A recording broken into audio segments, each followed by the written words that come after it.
l'œuvre de l'Éternel prospérera entre ses mains. Nous avons dit que la prospérité, c'est la réussite. La prospérité, c'est le succès. C'est la richesse. C'est un état heureux de succès. Nous avons dit, n'est-ce pas, que Dieu veut que nous prospérions à tous égards. Et en réalité, dans la vie, nous pouvons prospérer à plusieurs égards. Donc nous avons vu avec vous que nous pouvons en prospérer spirituellement parlant. Mais depuis quelque temps, nous sommes en train de regarder avec vous la prospérité de l'œuvre de Dieu. Considérant le chapitre 53, verset 1er jusqu'au 10e verset, on a vu, n'est-ce pas, les souffrances du Messie messianique. On a vu ses douleurs. On a vu, n'est-ce pas, tout ce qu'il a souffert pour nous donner la vie. Et la Bible nous dit dans ce texte, il a plu à l'Éternel. C'est voulu. C'est selon la volonté de Dieu qu'il a souffert. C'est selon la volonté de Dieu. Jésus a dit, n'est-ce pas, aux scribes et aux pharisiens, vous n'auriez pas de pouvoir sur moi si mon Père ne vous l'auriez pas donné. Je donne ma vie de moi-même car je l'ai pouvoir de la donner et j'ai aussi le pouvoir de la reprendre. Tel est l'ordre que j'ai reçu de mon Père. Donc il a plu à Dieu de le briser par la souffrance, nous dit Ésaïe, par la souffrance. Donc Jésus a souffert pour vous et moi. Mais nous avons dit, n'est-ce pas, qu'avec Ésaïe, que l'œuvre de l'Éternel prospérera entre ses mains. Nous avons posé la question de savoir pourquoi Ésaïe a-t-il dit que l'œuvre de l'Éternel prospérera entre ses mains. Quelles sont les raisons pour lesquelles l'œuvre de l'Éternel prospérera-t-elle entre ses mains? Nous avons dit qu'il y a plusieurs raisons qui nous sont données dans le texte. Et la première raison qu'on a vue, c'est que Jésus a obéi. Il a obéi. Nous avons dit, c'est l'obéissance de Jésus qui lui permettra à l'œuvre de l'Éternel de prospérer entre ses mains. C'est l'obéissance. Il a obéi à l'appel du Père. Il a accepté de venir dans ce bas monde. Il a accepté, n'est-ce pas, de quitter les cieux, de quitter sa gloire, de quitter sa richesse pour venir jusqu'à nous. Eh bien, il a obéi. Deuxièmement, nous avons dit, n'est-ce pas, que la deuxième raison pour laquelle l'œuvre de l'Éternel prospérera entre ses mains, c'est l'humilité, c'est son humilité. Jésus, n'est-ce pas, s'est humilié. Dans Philippiens chapitre 2, on a vu, n'est-ce pas, que Jésus, n'est-ce pas, ne se regardait pas, ne se considérait pas comme étant Dieu, mais il s'est dépouillé lui-même en prenant la forme d'un esclave, la forme d'un homme, et il est venu sur cette terre pour nous sauver, pour compatir à nos faiblesses, à nos douleurs, à nos souffrances. Donc Jésus s'est humilié lui-même. Et il nous demande également, nous, vous et moi, à obéir. Obéir à la parole de Dieu, à obéir aux principes établis, à obéir aux lois. Ça veut dire, n'est-ce pas, que le chrétien est un intéressé à la loi. Il doit accepter les principes et vivre en tant que tel, et vivre en conséquence. Le chrétien doit être obéissant.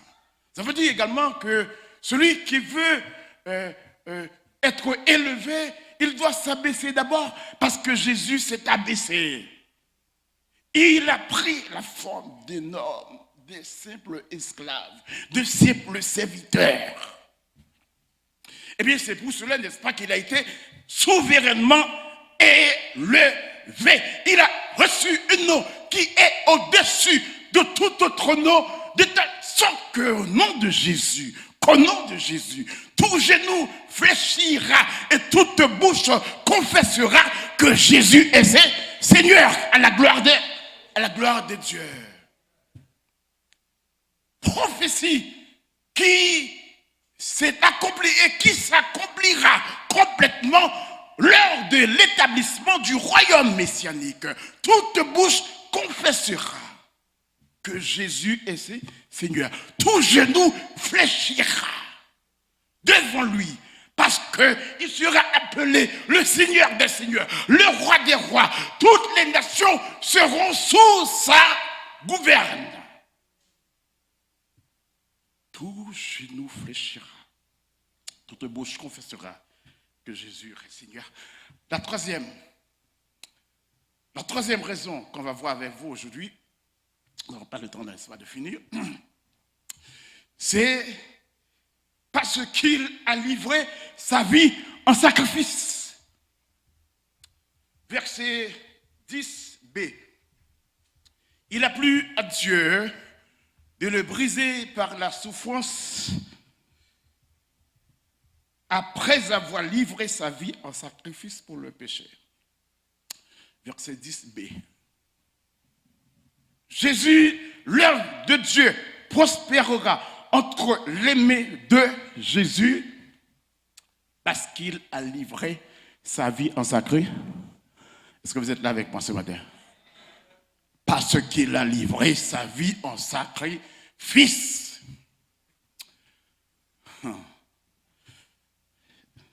Il y a des gens qui pensent, n'est-ce pas, pour réussir dans la vie, c'est un bagage qui est facile. Il faut ça un petit peu plus loin. Ce n'est pas facile pour réussir dans la vie. Ce n'est pas du tout facile. Troisièmement, c'est parce qu'il a livré, il a accepté de livrer sa vie en sacrifice. Au verset 10, nous lisons, regardez avec moi, j'aimerais bien que vous preniez votre livre, votre Bible, et lire avec moi, et suivez-moi, parce que c'est important. Donc nous disons, dans Ésaïe 53, le verset 10, il a dit, il a plu à l'Éternel de le briser par la souffrance, et après avoir livré sa vie en sacrifice pour le péché, il verra une postérité et prolongera ses jours, et l'œuvre de l'Éternel prospérera entre ses mains.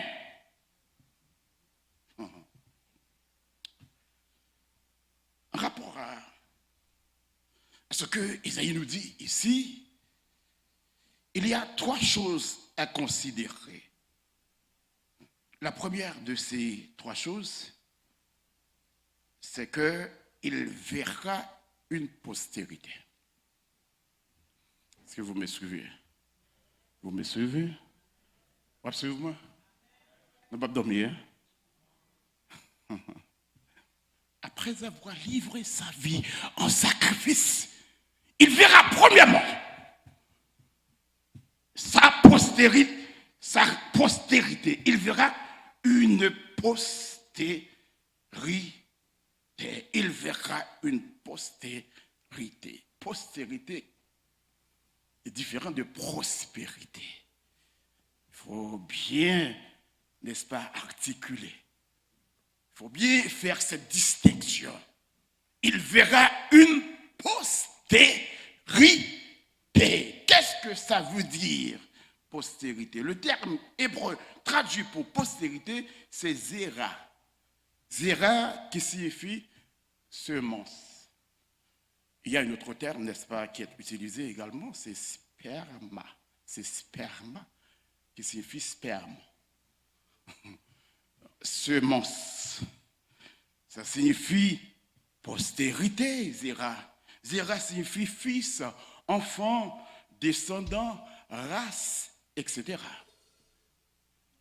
Le mot postérité, chers amis, chers frères et sœurs, chers bien-aimés, est emprunté de latin, n'est-ce pas, de mots latins, posteritas. Posteritas, qui signifie ce qui vient après. De ce mot, on voit le mot postérieur. Posteritas, qui signifie ce qui vient après, le temps qui vient après, c'est l'avenir. C'est une suite de ceux qui descendent d'une même origine. C'est la suite de ceux qui descendent d'une même origine. C'est ça la postérité. Écoutez, soulignez le fait, chers amis, que zéra est le même mot qui est utilisé dans Genèse 3, verset 15, où il est dit, lorsque Dieu a prononcé sa sentence sur Adam et Ève et sur le serpent, il a dit dans Genèse 3, le verset 15, « Je mettrai inimitié entre toi et la femme, entre ta postérité et sa postérité, celle-ci t'écrasera la tête et tu lui blesseras le talon. » Ici, les théologiens, les étudiants de la Bible parlent du proto-évangile. Le proto-évangile, c'est le premier évangile. Mais c'était déjà là, en Éden, le premier évangile, le proto-évangile. Et ce message, n'est-ce pas, ce message annonce, ce message prophétique, cette parole prophétique annonce la lutte entre la postérité de Satan, la postérité de Satan, n'est-ce pas, c'est Satan et les non-croyants. Et la postérité de la femme, n'est-ce pas, qui n'est autre que Christ, et qui ne sont autres que Christ et ses descendants. Les gens qui sont en Christ, les croyants. C'est un message d'espérance. Et ce message d'espérance ressort de ce passage de malédiction. La postérité de la femme, c'est Christ qui vaincra un jour le diable, qui vaincra un jour Satan. Et Satan ne pouvait que lui blesser le talon, lui faire souffrir. Mais Jésus écrasera la tête de Satan. Il lui portera un coup fatal, un coup mortel. Eh bien, et c'est là, chers amis, chers bien-aimés, et puisque Jésus est la postérité de la femme, eh bien, tous ceux qui croient en Christ forment la postérité de Jésus. Est-ce que vous êtes là avec moi? Tous les croyants, vous et moi, qui croyons en Jésus-Christ, nous formons la postérité de Jésus. Nous sommes la postérité de Jésus. Nous sommes la postérité de Jésus. C'est pour cela qu'Isaïe dit, il verra une postérité. Ah, on parle avec moi. Il verra une postérité. Et de là, on va voir deux choses avec vous. On va terminer ces deux choses là aujourd'hui.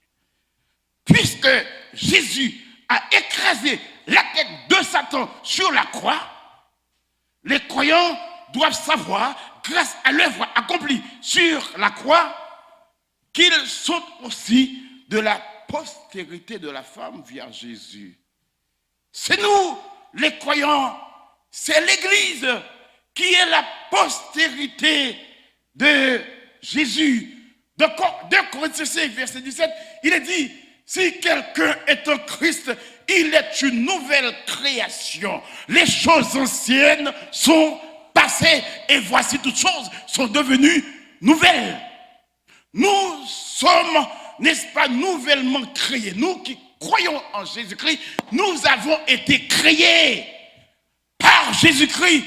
Nous sommes une nouvelle génération, nous sommes une nouvelle race, nous sommes une nouvelle descendance, nous sommes une nouvelle postérité. Nous ne sommes plus de la postérité d'Adam, mais nous sommes de la postérité de Jésus. Il verra une postérité, une postérité. Il est blessé pour nous, il est blessé pour sa postérité. Il est blessé, il a été maltraité, il a été, n'est-ce pas, strié, il a souffert pour sa postérité. Nous ne sommes pas n'importe qui. Allô? Nous ne sommes pas n'importe qui. Bah, nous côté la main, dis-le ou pas n'importe qui. Dis-le pas n'importe qui. Dis-le c'est enfant de Dieu. Dis-le pas n'importe qui, ou c'est enfant de Dieu. Nous ne sommes pas n'importe qui parce que nous sommes de la postérité de Jésus. Il verra une postérité. Dans Jean, chapitre, dans Ésaïe 9 d'abord, le verset 5, il a dit, car un enfant nous est né, un fils nous est donné, et la domination reposera sur son épaule. On l'appellera admirable, conseiller, prince de paix, et père éternel. Il est père de qui? Il est père de ses enfants. De ses enfants. Nous sommes de ses enfants. Est-ce que l'Église là? Il verra une postérité. Il est père d'une nouvelle génération. Il est père d'une nouvelle postérité. Il est père d'une nouvelle création. Nous sommes de la création de Dieu. Dans Éphésiens chapitre 10, chapitre, n'est-ce pas, 2, verset 8, 10, il a dit, c'est par la grâce que vous êtes sauvés, par le moyen de la foi. Et cela ne vient pas de vous, c'est le don de Dieu. Ce n'est pas par les œuvres afin que personne ne se glorie. Puis en verset 10, il va dire, vous êtes son ouvrage, ayant été créé en Jésus. Ça dit, ayant été créé. Ah, on parle là. Ayant été créé en Jésus. Ayant été créé dans une religion. Non, hein? Ayant été créé dans une église. Ayant été créé dans une famille quelconque. Ayant été créé en Jésus. Pour de bonnes œuvres qui ont été préparées d'avance pour vous, pour nous, afin que nous les pratiquions. Nous sommes une nouvelle génération de croyants. Nous sommes une postérité, la postérité de Jésus. Il verra une postérité. Nous ne sommes pas n'importe qui. Nous sommes de la famille de Dieu. Nous sommes, n'est-ce pas, du côté du maître. Nous sommes du côté de celui qui a créé toutes choses. Nous sommes du côté de celui qui est vainqueur, de celui qui a eu la victoire sur Satan. Après avoir livré sa vie en sacrifice, il verra une postérité. Deuxièmement, puisque Jésus a livré sa vie en sacrifice, eh bien, Isaïe nous dit, il verra une postérité. Et cette postérité, n'est-ce pas, c'est vous et moi. C'est l'Église.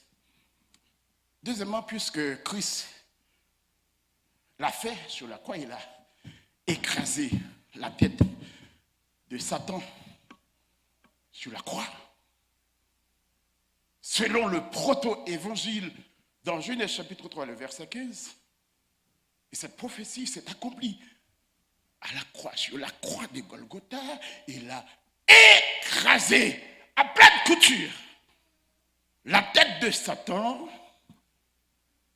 Et puisqu'il l'a fait, les croyants devraient être conscients qu'ils participent à l'écrasement de Satan. Je reprends. Puisque Jésus a eu la victoire sur Satan à la croix, il a écrasé la tête de Satan à la croix. Pour nous, eh bien, puisque nous sommes de sa postérité, nous participons. Nous devons être conscients que nous participons à l'écrasement de Satan. Ça veut dire quoi? Ça veut dire, en d'autres termes, moi-même avec vous, n'est-ce pas, qui est dans Jésus, nous avons participé dans l'écraser tête de Satan. Nous avons participé dans l'écraser tête de ça. Allô? Ça veut dire, en d'autres termes, nous pas doués paix ça, Satan. Nous pas doués paix ça. Ah, il y a un monde qui va vous le répéter. Est-ce qu'on paie Satan? Allô? Tapez mon côté, dis-moi pas paix Satan. Dis ça avec conviction. Dis-moi pas paix Satan. Dis-moi pas paix Satan. Parce que tête Satan crasée. Et moi, m'a crasé tête li.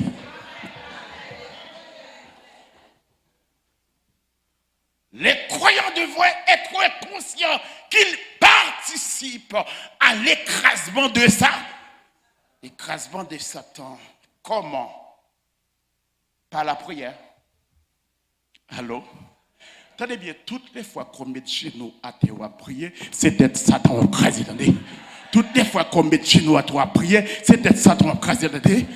Oh, toutes les fois qu'on met les genoux à terre, le Dieu comme ça, l'homme met les genoux à terre pour prier, bon Dieu, ou des force pour camper devant diable. Écrasé t'étais dans la prière, l'eau a prié, Satan perd, attendez. Satan court, attendez. Satan a un problème, attendez. Deuxièmement, ou participer à l'écrasement de Satan, l'aura fait évangélisation. Toutes les fois qu'on a fait évangélisation, on a marché par l'évangile, là, on a dépeupler l'enfer pour peupler le ciel, ou bail Satan problème. Alors, ou bail Satan problème. Ou à participer dans l'écrasement de Satan en faisant de l'évangélisation. Toutes les fois qu'on a baillé bonne nouvelle là, on a participé dans l'écrasement de ça. Ou participer dans l'écrasement de Satan lorsque on a loué bon Dieu. Alors, attendez bien, chaque coup de béni soit l'Éternel qu'on dit, au bail Satan problème. Ah, m'battando. Chaque coup, on dit, chaque coup, alléluia, on dit, ou ben Satan pour. Chaque coup de béni soit l'Éternel, on dit, ou ben Satan pour. Ça te fait David dit, lève béni soit l'Éternel, tout ennemi mieux prendra. Il n'y a pas besoin de peur pour dire béni soit l'Éternel, ou pas besoin de jeûner pour dire béni soit l'Éternel, ou pas besoin de jeûner pour dire bon Dieu gloire, pour dire alléluia, parce que les conseils vont craser ça. Craser Satan. Ou en train de craser Satan, l'eau chassé de mon. Imaginez, n'est-ce pas, on monte des démons et puis il finit, puis on mène le baou. Et pour dire, au nom du sang de Jésus, Satan chasse.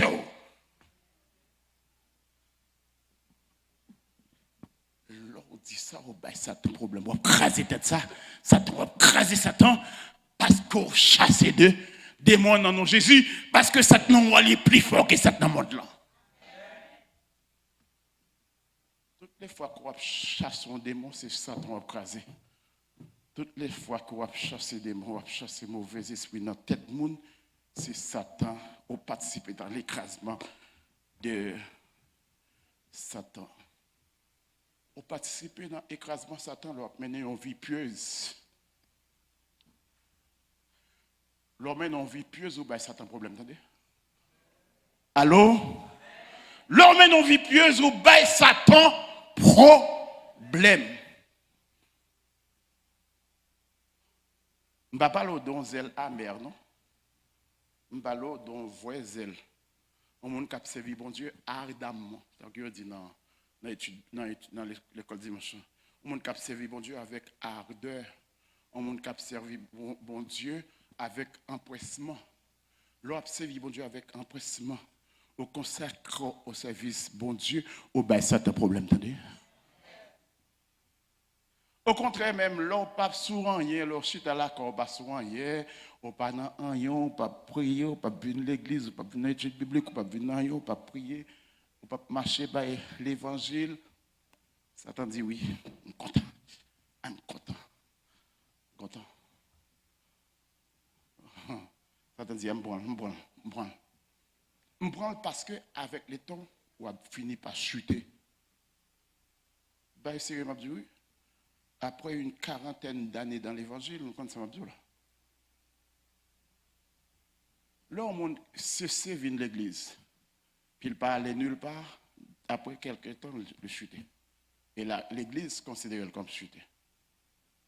S'il retourne dans l'église, il aurait prié pour lui, pour y aurait consacré.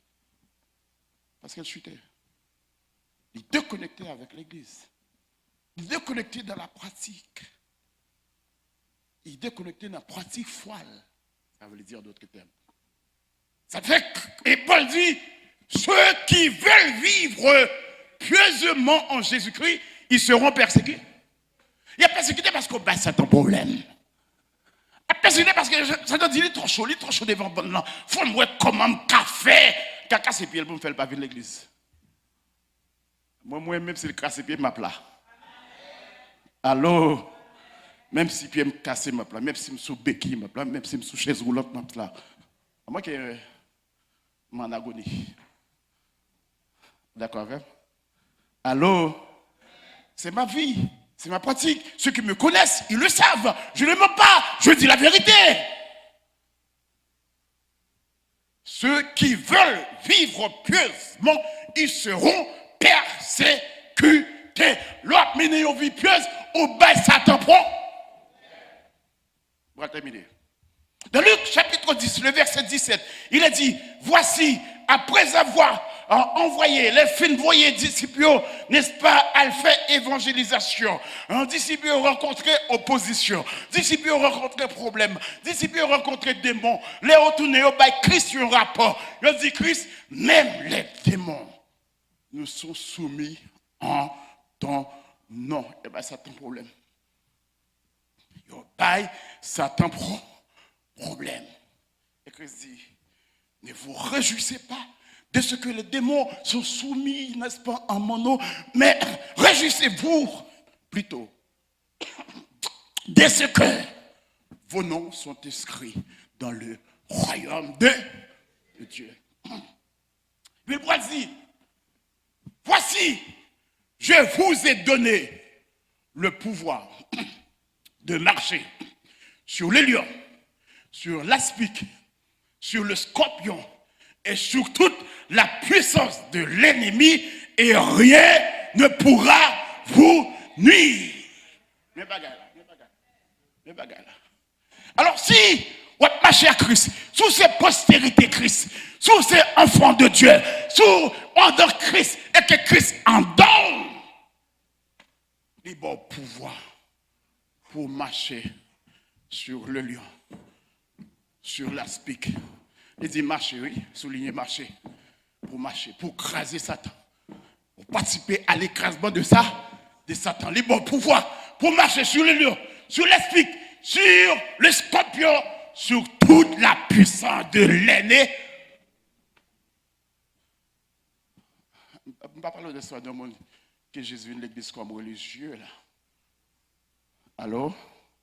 Allô? Comprenez-moi quand je parle. Pas parler de monde, n'est-ce pas, qui Jésus vient l'église comme ça. Pas parler, n'est-ce pas, de monde, n'est-ce pas, qui Jésus voulait faire ouali. Je parle d'un monde qui on vit en proximité avec Jésus. Jésus, on vit consacré avec Jésus. Un monde qui a une foi véritable. Un monde, n'est-ce pas, qui prouve, pas pratique, pas œuvre. Après, il est bon pouvoir pour marcher sur toute puissance ennemie. Ainsi que le pouvoir sur toute puissance ennemie, lui-même qui a tout pouvoir, ou pas capé Satan. Ça te fait les Satan venir devant, ou dit, m'a crasé ça, m'a pilonné, diable. M'a pilonné. Ça, c'est au niveau spirituel. Voilà. Parce que vu en conformité avec Jésus, parce qu'on sait postérité Jésus, je termine. Chers amis, Satan ne peut rien contre vous. Parce que vous êtes de la postérité de Jésus. Et puisque vous êtes de la postérité de Jésus, eh bien vous êtes cachés en Christ. Vous êtes en Christ et Christ est en vous. Eh bien Satan ne peut rien contre vous. Par conséquent, vous aurez la victoire sur Satan et sur toute la ligne. Il a expliqué 2 missionnaires qui étaient à leur côté. Et pendant que ils arrivaient, n'est-ce pas, que dans le cas, ils recevaient. Puis dans Asré, il y aura un gros serpent. Un gros serpent. Bon, tu sais pas, non, c'est un gros serpent. Bon, ça là, et puis un gros bois. Et la fille est là, il l'a regardé. La fille est là, il l'a regardé, missionnaire. Mon qui peut serpent, il a couru. Mais puisque ils saisiront les serpents et ils ne leur feront aucun mal. Ça qui vient là, ce n'est pas n'importe quel serpent. Allô? Il y a un serpent qui est devant, ce n'est pas n'importe quel serpent, non? C'est Satan qui est en train de oui. Est-ce qu'on l'a vu? Oui, parce qu'il est le serpent ancien. C'est un animal qui est plus facile pour te entrer en dedans, pour te séduire. Adam et Ève. Et puis il a regardé les nègres, et puis il a regardé. Les nègres dit, il y a tellement. C'est pas tellement en position stratégique.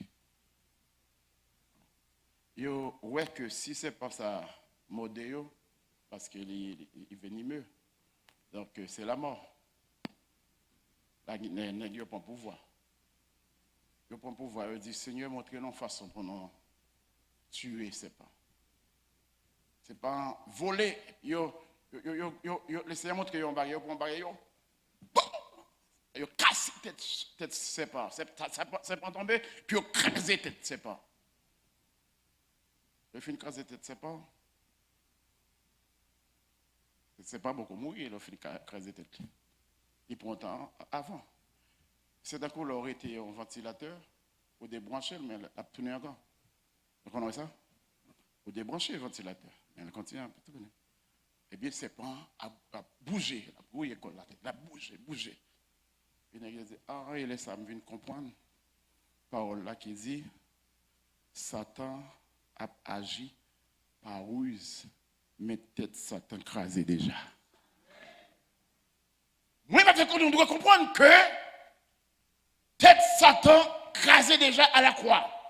Et que Satan n'a pas fait rien. Tout mouvement Satan fait, c'est mouvement nul, attendez.